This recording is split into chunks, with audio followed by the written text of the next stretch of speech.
Welcome to Maan Education, where we explore the rich tapestry of Rajasthan's history. कहते हैं वक्त सब कुछ मिटा देता है, लेकिन इस धरती की कहानी वक्त की धूल में दबती नहीं बल्कि और चमकती है। ये कहानी है शौर्य की, स्वाभिमान की, बलिदान की। ये कहानी है राजस्थान की। मान एजुकेशन पर एक नई क्रांति की बात हो रही है। राजस्थान का इतिहास एक मूवी की तरह।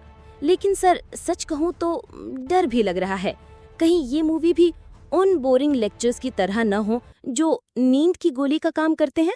मान सर, ये राजस्थान का इतिहास मतलब नाम सुनते ही आंखों के आगे तारीखों और राजाओं की परेड होने लगती है। इतना सब कुछ याद कैसे होगा? बोरिंग है सर। जब कहानी राजस्थान की हो तो वो बोरिंग कैसे हो सकती है? हम इतिहास की किताबें खोलने नहीं जा रहे हैं, हम जा रहे हैं टाइम मशीन में बैठकर उस दौर को जीने। राजस्थान का इतिहास बोरिंग नहीं बल्कि किसी ब्लॉकबस्टर फिल्म की तरह है। इसमें सस्पेंस है, एक्शन है, ड्रामा है और ट्रेजेडी भी। बस इसे देखने का नजरिया चाहिए। आज मैं तुझे और हमारे सभी दोस्तों को ये फिल्म दिखाता हूँ। और आज सिर्फ टीजर है।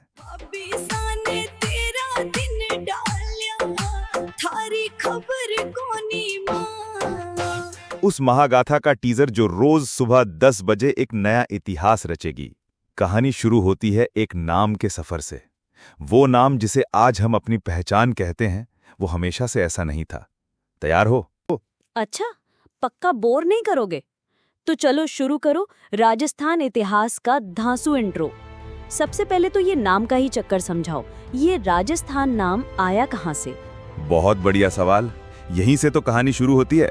देखो, इस धरती के कई नाम रहे हैं। वो नाम जिसे आज हम अपनी पहचान कहते हैं, वो हमेशा से ऐसा नहीं था। हजारों साल पहले जब रामायण लिखी जा रही थी, तब महर्षि वाल्मीकि ने इस धरती को एक नाम दिया, मरुकांतार, यानी मौत का रेगिस्तान, मरुस्थल का प्रदेश। तो हमारा पहला नाम मरुकांतार। ये सबसे पुराना नाम। इसका जिक्र हमें रामायण में मिलता है और ये नाम दिया था महर्षि वाल्मीकि ने। मरुकांतार, रोंगटे खड़े हो गए सर। फिर सदियां बीती और 1800 ईस्वी में एक आयरिश योद्धा जॉर्ज थॉमस की नजर इस धरती पर पड़ी। उसने यहाँ के वीरों का शौर्य देखा और इसे एक नया नाम दिया, राजपूताना, यानी राजपूतों का देश। लेकिन कहानी अभी बाकी थी। फिर आया एक अंग्रेज जिसकी रगों में खून नहीं, इतिहास दौड़ता था, कर्नल जेम्स टॉड। उसने इस धरती की आत्मा को पहचाना और 1829 में अपनी किताब annuls and antiquities of Rajasthan में इसे वो अमर नाम दिया जो आज हमारी धड़कन है, राजस्थान, यानी राजाओं का स्थान। एक नाम के पीछे इतना बड़ा सफर। लेकिन सर, क्या ये सिर्फ किताबों की बातें हैं या कोई ऐसा सबूत है जो प्रतियोगी परीक्षाओं में हमारे नंबर पक्के कर दे? यही तो इस मूवी का सस्पेंस है। ये है सिरोही का बसंतगढ़ शिलालेख 682 विक्रम संवत का, जो चीख चीख कर कहता है कि राजस्थान नाम आज का नहीं, सदियों पुराना है। बिल्कुल है, और ये सवाल कई बार पूछा गया है। राजस्थान शब्द का सबसे पुराना लिखित प्रमाण सिरोही के बसंतगढ़ शिलालेख में मिलता है, जो 682 विक्रम संवत का है। इसमें राजस्थानियादित्य शब्द का उल्लेख है।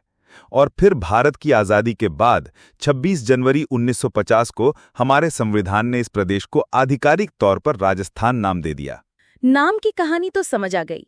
अब टाइम मशीन को और पीछे ले चलो। जब यहाँ राजा महाराजा नहीं थे तो क्या था?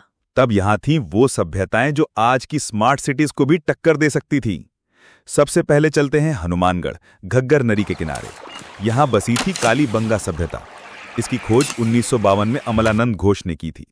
सोचो, ये एक नगरीय सभ्यता थी। यहाँ लकड़ी की नालियां थी, सड़कें एक दूसरे को समकोण पर काटती थी और घर कच्ची ईंटों के बने थे।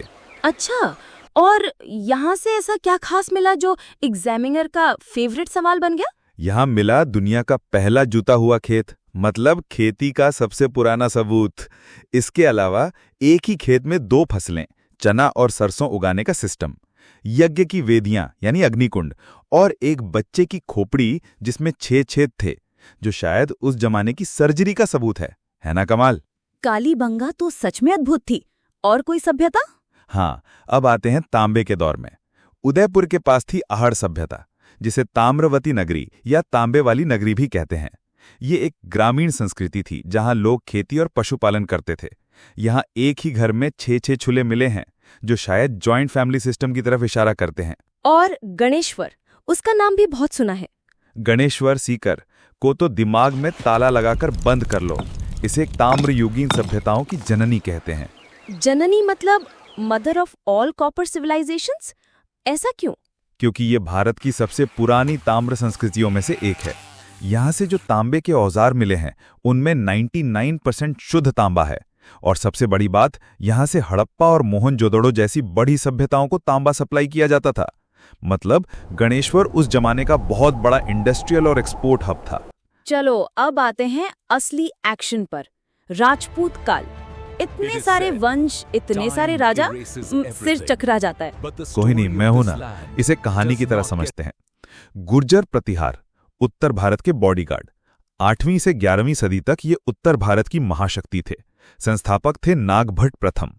इन्होंने अरब आक्रमणों को ऐसे रोका जैसे कोई बॉडीगार्ड रोकता है। इसीलिए इन्हें उत्तर भारत का प्रहरी भी कहते हैं। इस वंश के सबसे प्रतापी शासक थे मिहिर भोज।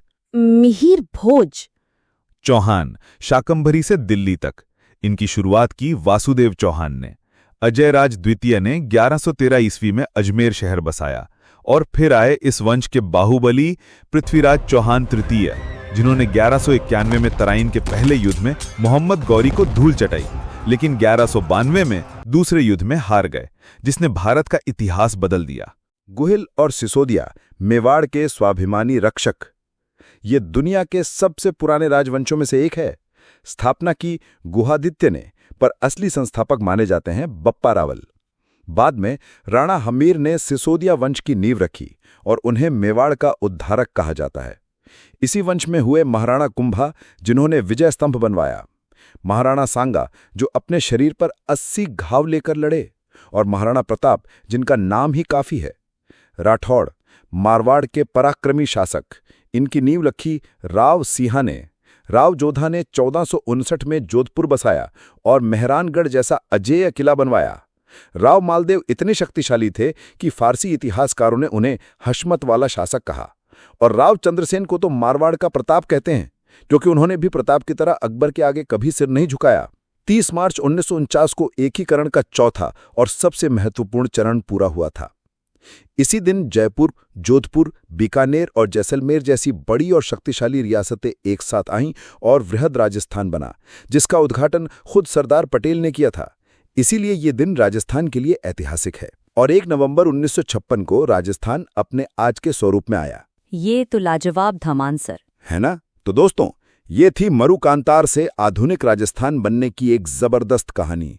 हमने हजारों साल का सफर कुछ ही मिनटों में तय किया। सर, ये सिर्फ कोर्स नहीं, ये तो एक आंदोलन है। ये किन स्टूडेंट्स के लिए है? ये हर उस योद्धा के लिए है जो आरएएस की सबसे ऊंची चोटी पर तिरंगा फहराना चाहता है, जो टीचिंग, सब इंस्पेक्टर या आरपीएससी और आरएसएमएसएसबी के किसी भी रण को जीतना चाहता है। हम शून्य से शिखर तक जाएंगे। इस सीरीज के बाद तुम्हें इतिहास के लिए किसी और दरवाजे को खटखटाने की जरूरत नहीं पड़ेगी। लेकिन सर, युद्ध के लिए सिर्फ ज्ञान नहीं, हथियार भी चाहिए। प्रैक्टिस कहाँ से होगी? हथियार तैयार हैं।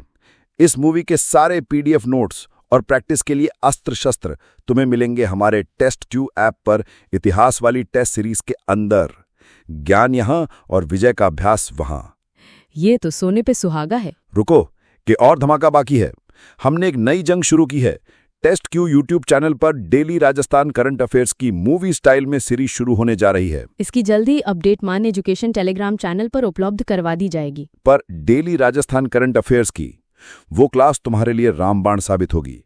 ज्यादा जानकारी के लिए मान एजुकेशन का टेलीग्राम चैनल ज्वाइन कर लेना। सर, करंट अफेयर्स सच में मूवी स्टाइल में? सर, इसके लिए तो कोई शब्द नहीं है मेरे पास। आप महान हो मान सर। दोस्तों, ये सफर मैंने अकेले शुरू नहीं किया है। ये मान एजुकेशन चैनल नहीं, हमारा परिवार है। और आज मैं इस परिवार से कुछ मांग रहा हूं। जिस दिन आपने इस परिवार को 5 लाख सदस्यों का बना दिया, उस दिन आप जो सब्जेक्ट कहेंगे उसकी ऐसी ही एक मूवी मैं आपके लिए लेकर आऊंगा। तो हर दोस्त को इस क्रांति का हिस्सा बनाओ, चैनल को सब्सक्राइब करो और करवाओ। तो सर, कल सुबह 10 बजे इस ऐतिहासिक मूवी का फर्स्ट डे फर्स्ट शो? बिल्कुल। कल हम इतिहास के उन रहस्यों से पर्दा उठाएंगे जो आज तक अनछुए हैं। इंतजार रहेगा ठीक सुबह 10 बजे। और हाँ, इसीलिए तो मैं सबसे कहता हूं, अगर वीडियो में मजा आया तो लाइक का बटन दबाने में कंजूसी मत करना। इस ज्ञान को अपने दोस्तों के साथ शेयर करो ताकि वो भी राजस्थान हिस्ट्री के टॉपर बने। और हाँ, एक प्यारा सा कमेंट करके जरूर बताना कि आज की क्लास से तुम्हें क्या नया और मजेदार सीखने को मिला। और इस वीडियो को अपने दोस्तों के साथ शेयर करके उन्हें भी इस एडवेंचर का हिस्सा बनाओ। और हाँ, कमेंट में बताओ कि आपको इस कहानी का सबसे रोमांचक हिस्सा कौन सा लगा। सही कहा। और हाँ, सब्सक्राइब के बटन पर पेन फेंक कर मारो ताकि इस फाउंडेशन कोर्स की अगली ब्लॉकबस्टर क्लास मिस न जाए। और बोलो कि रोज 10 बजे घंटी बजानी चाहिए। चलो अगले एपिसोड में मिलते हैं, जहां हम समझेंगे कि राजस्थान इतिहास को 3 कालखंडों में क्यों बांटा जाता है और उनकी क्या उपयोगिता है, हमारे एग्जाम के लिए क्यों इंपॉर्टेंट है। ये क्लास आपको कैसी लगी जरूर बताना। और देखो, मान एजुकेशन परिवार को 5 लाख का परिवार बनाओ जल्दी ही। फिर हम वो नया सब्जेक्ट शुरू करेंगे जो आप चाहोगे। अब जाकर टेस्ट क्यू ऐप पर प्रैक्टिस करो फटाफट और टेलीग्राम ज्वाइन कर लो। मुझे तो यहाँ बहुत मजा आता है। जय हिंद। जय राजस्थान।